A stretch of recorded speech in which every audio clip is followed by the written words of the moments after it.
ሰው አጠመክ ለሚለው መንፈስ ቅዱስ ራሱ መራኝ አሳየኝ።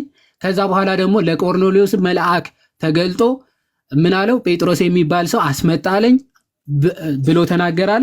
ቀጠልና ይሄ ብቻ አይደለም አለ። መንፈስ ደግሞ ገና እንኳን ሰብኬ ሳልጨርስ ስጀምር ወረደላቸዋል።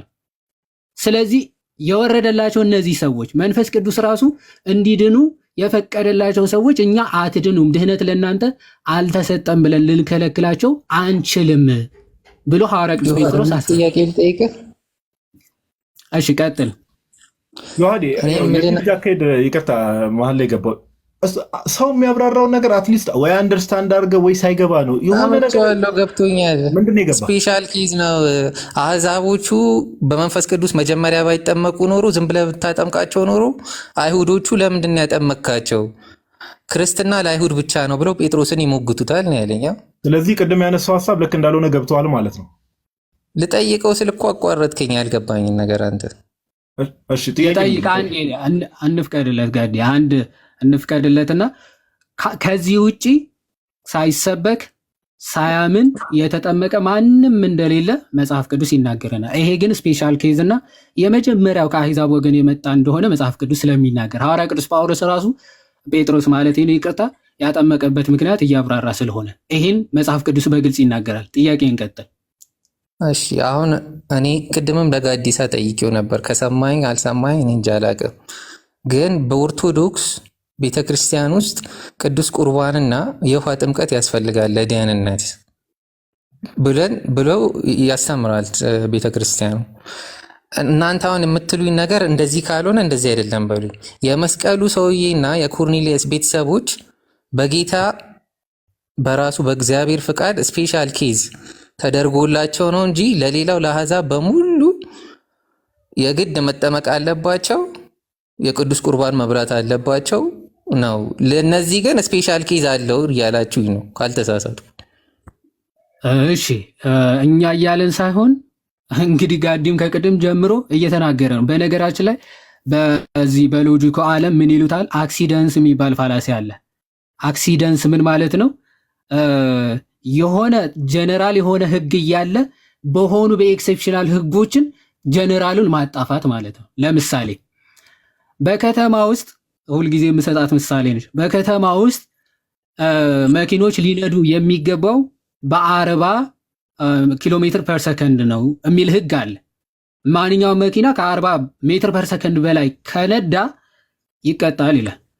ከዛ አምቡላንስና የፖሊስ መኪና ግን ኦኬ ይሄ ሊሚት አይመለከታቸውም። አምቡላንስና የእንትን መኪና ግን በ120 እኮ የአምቡላንስ መኪና በከተማ ሲያልፍ ነበረ። ስለዚህ መኪኖች ሁሉ በከተማ 120 እንዲነዱ ይፈቀድላቸዋል ብሎ ህጉን መጣስ ማለት ነው። ኦኬ ይሄ አክሲደንስ ፋላሲ ይባላል። ልክ እንደዚሁ ለሁላችን ለፍጥረታት ሁሉ የተሰጠውን እግዚአብሔር ክርስቶስ ራሱ የሰበከውን ትምህርት ሐዋርያቱ ያስተማሩትን ትምህርት የሰው ልጅ አምኖ ተጠምቆ ይድናል የሚለውን ትምህርት ነው። ይሄ ለማንኛውም ፍጥረት የተሰጠ ትእዛዝና ትምህርት ነው። ክርስቶስ ራሱ ቃል በቃል የሰው ልጅ ያመነ የተጠመቀም ይድናል ነው ያለው። አምኖ ሲጠመቅ ሰው ይድናል። ሐዋርያ ቅዱስ ጳውሎስ ምን አለ? ጥምቀት አሁን ያድነናል ብሎ ቃል በቃል ተናግሯል። ቅዱስ ጴጥሮስ የኃጢአት ስርየት ወደ ማን ነበረ? ሐዋርያ ሥራ ሐናንያ ወደ ሐናንያ ሲልከው ጌታችን ኦኬ የኃጢአት ስርየት እንኳን ያገኘው ሲጠመቅ ነው። ኦኬ መዳን የኃጢአት ስርየት ሳታገኝ ድህነት ስለሌለ ማለት። ስለዚህ ሁሉም ሰዎች ወይም ደግሞ ጌታም እንዳትገባ እሺ። ለሁሉም ፍጥረት የታዘዘው የሰው ልጅ አምኖ ተጠምቆ ይድናል የሚለው ነው። ኤክሴፕሽናል ኬዞች ግን ሊኖሩ ይችላሉ። ኤክሴፕሽኖች ማለት አሁን ለምሳሌ በመስቀል ላይ ያለው ሰው ምንድነው ኤክሴፕሽኑ? ሲጀመር ሂዱ አሕዛብን ሁሉ በአብ በወልድ በመንፈስ ቅዱስም እያጠመቃችኋቸው ደቀ መዛሙርት ያድርጓቸው የሚለው ትእዛዝ ገና ሲጀመር አልሰጠም ክርስቶስ። የአዲስ ኪዳኑን ጥምቀት ገና ክርስቶስ አልመሰረተም። ምክንያቱም ከሞትና ከትንሣኤው ጋር መተባበር ነው ጥምቀት ማለት አንድ መሆን ነው ከክርስቶስ ሞትና ትንሣኤ። ክርስቶስ ሞቶ አልተነሳም በዛ ሰዓት ኦኬ። ስለዚህ የአዲስ ኪዳኑ ጥምቀት ገና ክርስቶስ ተነስቶ ለሐዋርያቶቹ ለአጥማቂያኑ ማለት ነው ስልጣነ ክህነት አልሰጠም። የሰጠው መቼ ነው? ተነስቶ ወደ ገሊላ እለፉ ብሏቸው ከዛ በኋላ የመንፈስ ቅዱስን ስልጣን እፍ ብሎ ሰጥቷቸው ከዛ ነው አጥምቁ ደቀ መዛሙርት ያድርጉ ብሎ ስልጣንን የሰጣቸው። ከዛ በፊት የአዲስ ኪዳኑ ጥምቀት አልተመሰረተም ማለት ሶ ይሄንን ከመመስረቱ በፊት ያለ ስለሆነ ህጉ ላይ ራሱ ወይም ደግሞ እዚህ ላይ ልናካትተው አንችልም። አንድ የቆርኔሌዎስም ታሪክም አልተጠመቀም አልተባለ መጽሐፍ ቅዱስ ላይ ተጠምቋል፣ ግድ ነው ለመዳኑ ያስፈልጓል ለቆርኔሌዎስም ማለት። እዛ ግን ስፔሲፊካሊ መንፈስ ቅዱስ የወረደበት ለምንድን ነው አለ ቅዱስ ጴጥሮስም ሲያስረዳ ለምልክትነት ነው። መንፈስ ቅዱስ እነሱንም ሊያድናቸው ክርስቶስ ለእነሱም እንደሞተላቸው ለማጠየቅ መንፈስ ቅዱስ ገና ሳልሰብከው ስለ ክርስቶስ ራሱ ወርዶ አሳየን። በልሳን ተናገሩ። ዋይዘው ምልክት ነው የተሰጣቸው፣ ልሳን ተናገሩ። ስለዚህ እነዚህ ደግሞ ተጠምቀው ክርስቲያን እንዳይሆኑ ማን ሊከለክላቸው ይችላል አለ ቅዱስ ጴጥሮስ። ማንም አይችልም። በቃ ይህም ለምልክት ነው። ከዚህ ውጭ ያለ ማንም ሰው ግን ምን አለ? ጥምቀት ለድህነት ነው። ኦኬ፣ ሁሉም ተጠምቀው ዳኑ፣ ተጠምቀው መንፈስ ቅዱስን ተቀበሉ የሚል ነው ማስረጃ የምናገኘው። የኃጢአት ስርየት ተጠምቀው አገኙ። ለምሳሌ 3000 ነፍሳት በአንድ ቀን ምን አድርጉ ነው ያላቸው ቅዱስ ጴጥሮስ። ኦኬ 3000 ነፍሳት በአንድ ቀን ምን አለ? ንስሐ ግቡ ኃጢአታቸውም ይሰረይ ዘንድ እያንዳንዳችሁ በኢየሱስ ክርስቶስም ተጠመቁ የመንፈስ ቅዱስንም ስጦታ ትቀበላላችሁ። በቃ ይሄ ነው። 3000 ነፍሳት ያሉትን ትተህ ኦኬ ቆርኔሌዎስ ይሄ የተሰቀለው እያልክ ግለሰቦች ወይም ደግሞ ኤክሴፕሽናሎችን ለምን ትለቃቅማል? ኦኬ 3000 ነፍሳት ቀጥሎም 5000 ነፍሳት እንደዛ ስለሚና መጽሐፍ ቅዱሱ ኢንታየርሊ እንደዛ እያስተማረ ማለት። እሺ ይሄኔ አንድ ጥያቄ ልጠይቅና በቃ ልውረድ፣ እናንተንም ጊዜያችሁን አልግደል። እሺ ቀጥል። ይኸውልህ የኔን ሐሳብ ልንገርህ ይዋል። እኔ የሚመስለኝን ልንገርህ። እግዚአብሔር ቤት ላይ ኤክሰፕሽን ይሄ ሰውዬ ስፔሻል ኬዝ ነው። ቅድም እንትና ጋዲሳ ሲናገር ነበር ለሆነች ሴት ስሟ ጠፍቶብኛል። ምንም ይሄ በሐዘኔታ የሚሰራ ስራ የለም። የኖህን እንኳን 8 ሰው አድንቶ ያን ሁላ ሰው ሲኦል ከቷል በስርዓቱና በህጉ ስላልሄዱ በስተቀር። እናንተ እንደምትሉት የውሃ ጥምቀት የሚያድን ከሆነ እግዚአብሔር ወላዋይ አምላክ አይደለም፣ ሊዋሽ አይችልም። የውሃ ጥምቀት የግድ ያስፈልጋል ከተባለ በፍጹም ይሄ መስቀል ላይ ያለው ሰውና ኮርኔሊየስ ውሃ ጥምቀት ሳያዝ መንፈስ ቅዱስ ውስጡ ሊገባ አይገባም። እንዴት? እኔ ደግሞ ምለው ክርስቶስ መጥምቁ ዮሐንስ እንደተናገረው እኔ በውሃ ጠምቃቸዋለሁ፣ የእግዚአብሔር መንፈስ ግን የእግዚአብሔር ልጅ ኢየሱስ ክርስቶስ ግን በመንፈስ ቅዱስ እሳት ያጠምቃቸዋል የሚለው ሴንስ ይሰጣል። ክርስቶስ ንስሐ እንደገባ አዲስ መንፈስ ሰጣለሁ፣ ከመንፈስ መንፈስ ይወለዳል፣ እንደ ንፋስ አታየውም ግን በውስጥ ይሰራል ብሎ ለኒቆዲሞስ የነገረው ነገር በመስቀሉ ላይ ባለው ሰውዬ እና በኮርኔሌዎስ ላይ ታይቷል የሚለው ነው የኔ ጥያቄ። ክርስቶስ በውሃ ሳይሆን በመንፈስ ቅዱስ እሳት ያጠምቃቸዋል የሚለው ነው። ብርጋዴር የሆኑ ብትንትን ያሉ ሀሳቦች እያነሳ ስለሆነ አንዴ ኒቆዲሞስ ጋር ትሄዳለህ፣ አንዴ የራስህ ሀሳብ ታወራለህ። በጣም የተምታታ ሀሳቦች ነው እያነሳ ያለው። አንዴ ሀሳብን ስለገባኝ አንዴ ኤክሴፕሽናል በእግዚአብሔር ነገር አይሰራም የሚል ሀሳብ ስላነሳ ህፃናት ይድናሉ ወይስ አይድኑም? በአንተ አስተምረው እንደሚድኑ መጽሐፍ ቅዱስ ላይ ተጽፏል። እንደሚድኑ መጽሐፍ ቅዱስ ላይ ተጽፏል። ኦኬ ምንም እሺ፣ ህፃናት ያምናሉ?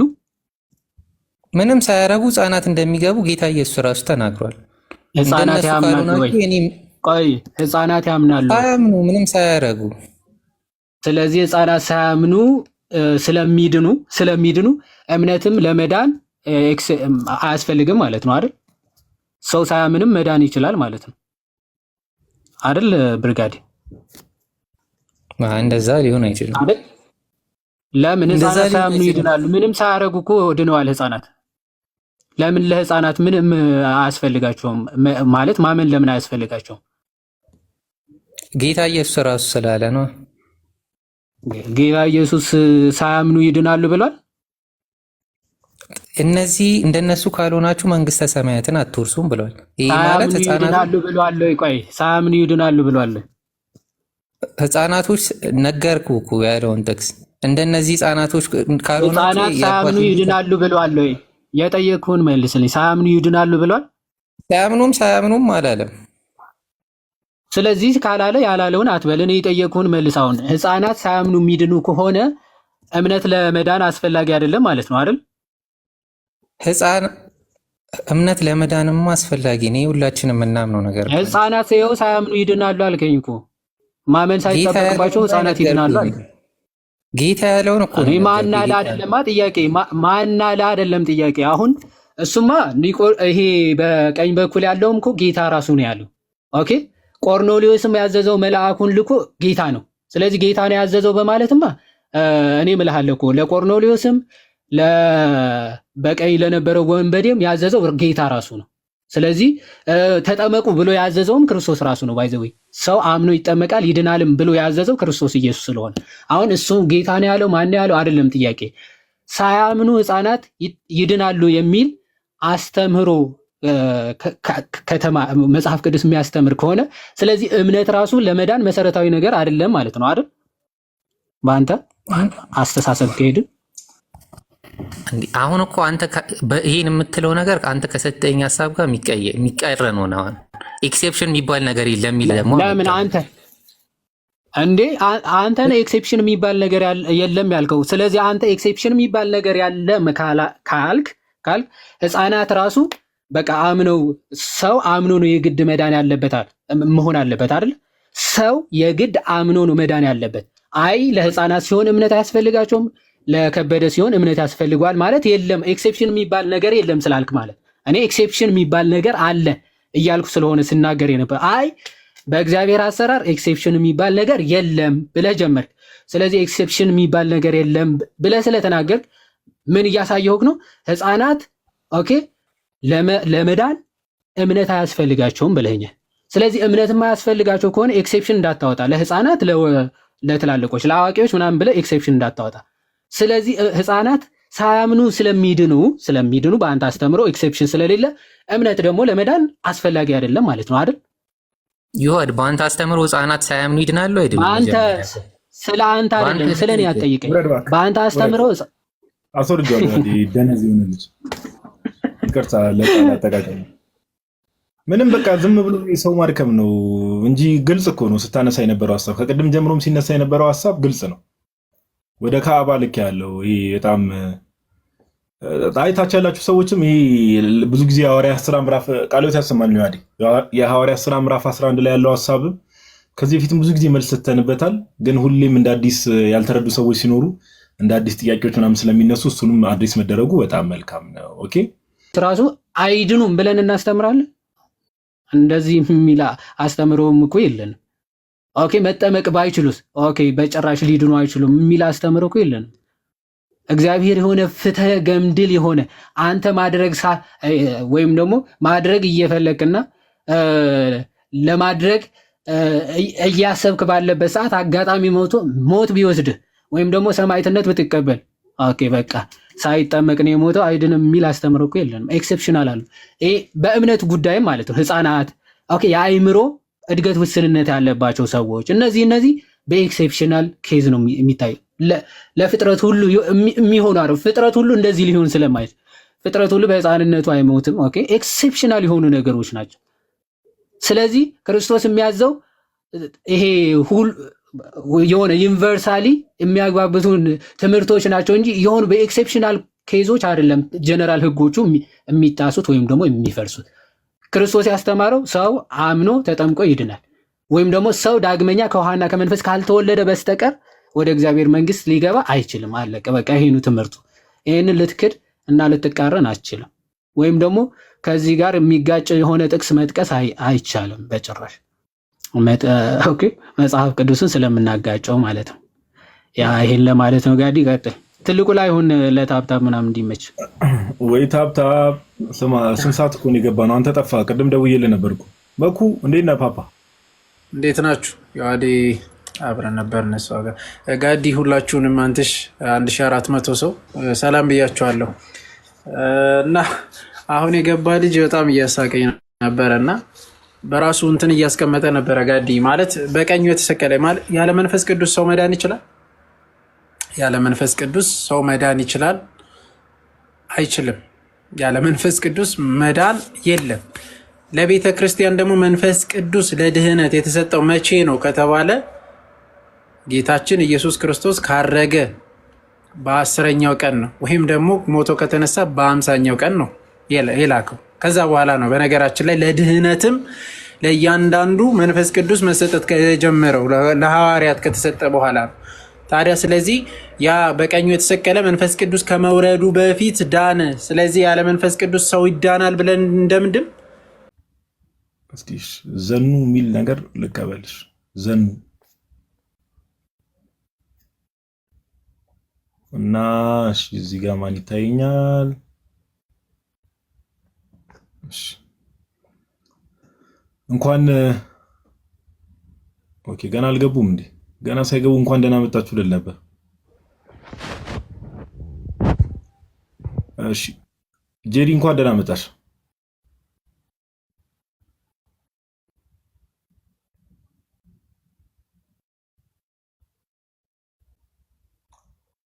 ጄሪ የሚል ዩዘር ኔም እያወራሽ ከሆነ ሚውት ነሽ እህታችን።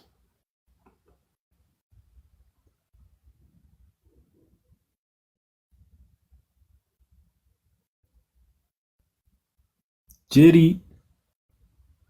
እሺ፣ አንተ ሻለህ አንተ ሊለምዱ ገስት አትሊስት እንኳን እንትን ማትለው ምንድነው? ቆይ ቼክ እያደረክ አይደለም ወይስ የማይመች ቦታ ነው? የሆነች ከጩጫዋ ጋር ወሬ ይዤ ነው እኮ ለዛ ነው። ጋዲ አብሽርሽ፣ ጩጫዋን ምክንያት ታደርጋለህ። ጩጫዋ መደበቂያ እያደረክ አንተ የተመታ ሰውዬ። እሺ ይመች እና ከትምህርት መሀል እንደው ከባለቤቴ ጋር ነው እያወራው ምናምን ነገር ብል ደግሞ ውጣ ትለኛለህ። አዎ እሱ ልክ ነው። ገስት ላይ ምን ታደርጋለህ? ከባለቤት ጋር እያወራህ ወንድሜ ምን ታደርጋለህ? ምንም አታደርግም እዚህ። እሺ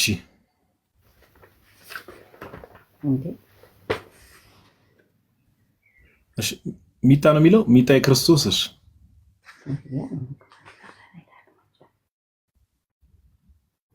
አረ በጌታ ስም፣ አረ ገስት የምትልኩ ሰዎች ምን ሆናችሁ ነው? ተው።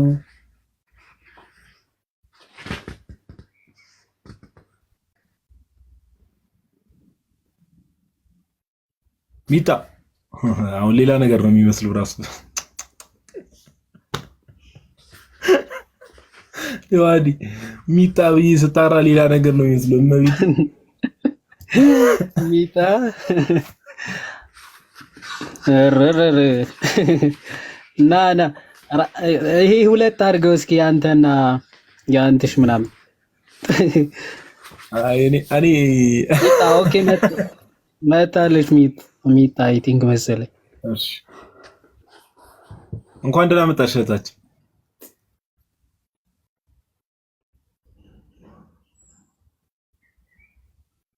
እግዚኦ መሐረነ ክርስቶስ። ጭራሽ ሚጣ ሆነሽ፣ በዛ ላይ ደግሞ ሳታወሪ ሚጥሚጣ ሆነሽብን አለ ሰውዬው። እንዴ ስማ፣ ማይክ ለመክፈት 5 ደቂቃ ከተከፈተ በኋላ ደግሞ አሟሙቃ ለማውራት 5 ደቂቃ ነው እንዴ?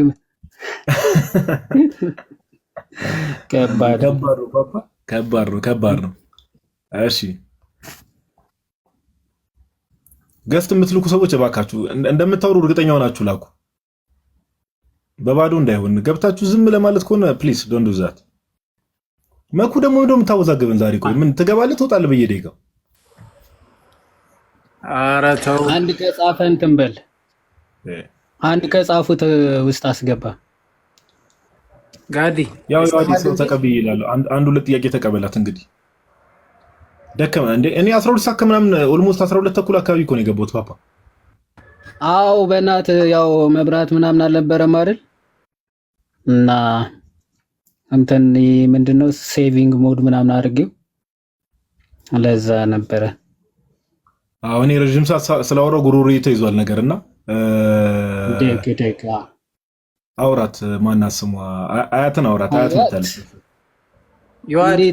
እንዴት ዋል ወይ ነግሬያለሁ። የነገም ፕሮግራም የቱን? በቃ በውስጥ እናወራለን። ደውለላለሁ። ቀጥል። እሺ ሀያት አለሽ? አዎ ያለው ሰላም ነው። እንዴት ናችሁ? እግዚአብሔር ይመስገን። እንዴት ነሽ? አለው አልሐምዱሊላህ ረቢል ዓለሚን። ትላንትና እኮ አጋጣሚ ሳላስበው ኔትወርክ ተቋረጠብኝና ጠፋሁ። ትምህርታችሁን ቀጥሎ አዳምጣለሁ። ጥያቄ ላይ ጠይቃለሁ። ምን አልሽ? ጥያቄ አለሽ አያት? አይ ትከታተል፣ ተቀምጬ ትከታተል ነው። ቁጭ ብለሽ ትማሪያለሽ። እሺ እየሰራሽ ምናምን ስሚ፣ ችግር የለም። እንደገደግሽ ክሩቤል የትርክ ክሩቤል እኮ ካወራችሁት ብዬ ነበር። የትርክ ክሩቤል ከቅድም ጀምሮ ጥሩ ሰዎች ተቀብለን በጣም ፍሬያማ የሆኑ ዲስከሽኖችን አድርገን ነበር። የዋዲ ከቅድም ጀምሮ 3-4 ሰዎች ምናምን ነገር 4 ሰው አካባቢ በጣም ፖዚቲቭ በጀነራል አቦካ ሰማ ኤሊል እኮ ፔንቴኮስታሎች ከጌታ ጸጋ የወደቁ ናቸው አለ። ኧረ እባክህ እመቤቴን አስባልኩት አለ ሳይሆን አስባልኩት ነው የሚባለው። ኧረ አለፈለት። አንተ ቁም ነገር አወራ በህይወት ዘመኑ የዛሬ ቀን ጋዲ ወይ ቅድም ሰብሰብ ብሎ ሉተራኖች እኮ እያወገዙ ነበረ ፔንቴኮስታል ቤት ከፍቶ ምናምን። የምርም ቅድም ከዛ ነው የመጣሁት እያልኩ እኮ አልሰማኸኝም? አንተ ጋር ከመግባቴ በፊት እኔ ደንዝዣለሁ። እባክህ ጭንቅላቴ ተያይዟል ትንሽ። ኧረ ያው በረት ትጠላለህ ውግዘቱን ራሱ ማለት ነው። መካኒስቶች ጠቅልለው ወደ ኦርቶዶክስ ቢመጡ ይሻላቸዋል። ምንም ከሌሎቹ ጋር ምንም አያዋጣቸውም። ተውጠናል አይነት ነገር ነው እና ሁሉም አፖለቲክሶች አሉ እዛ ያሉት ማለት ነው። ግን ከስር ነው ወይኔ በላቸው ይላሉ ማለት ነው። ከስር እየጻፉ ተው ተቀበሉ እስቲ። ያዋዲ ቴዲ የሚል ዩዘር ነው። ቴዲ ቴዲ ሰላም እንደምን ዋላችሁ? እግዚአብሔር ይመስገን። እንዴት ዋለ? እግዚአብሔር ይመስገን።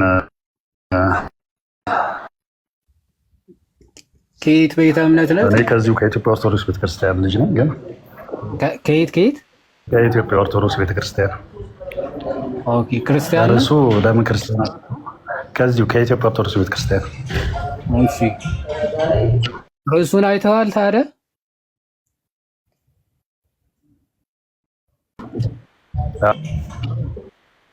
ርዕሱን አይቼዋለሁ። ሄሎ ልበል እንጂ ዋዲዬ ምን አልከኝ? ትንሽ ኔትወርክ ቀይ ያበራል። ላግ እያደረገ ነው ወይ አስተካክለት።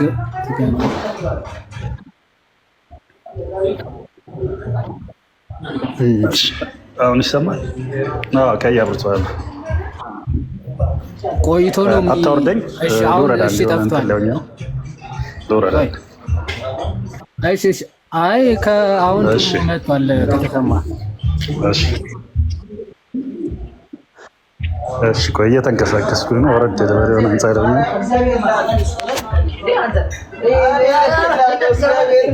ሚዩት አድርገውና ፈለ ሚዩት ላድርጋን። እሺ አይ እኔ እኮ ርዕሱን አይቶት ከሆነ ስለምን እንደገባ ምናልባት እሺ ባይ ዘ ዌይ ቶፒኩ ለሙስሊሞችም ይሆናል። ለምን ክርስቲያናቱን የሚለው ለፕሮቴስታንትም ለሙስሊምም ለጆቫ ዊትነስም ለሁሉም ነው ጥሪው። ቆሎ እየበላው ነው እንብላ። ይዋዴ ኧረ ተው ቆሎ እንብላ ይባላል እና ይዋዴ መኩ በቃ አንድ እህታችን ተጠማቂ ያለችና እሱ ነው እንደ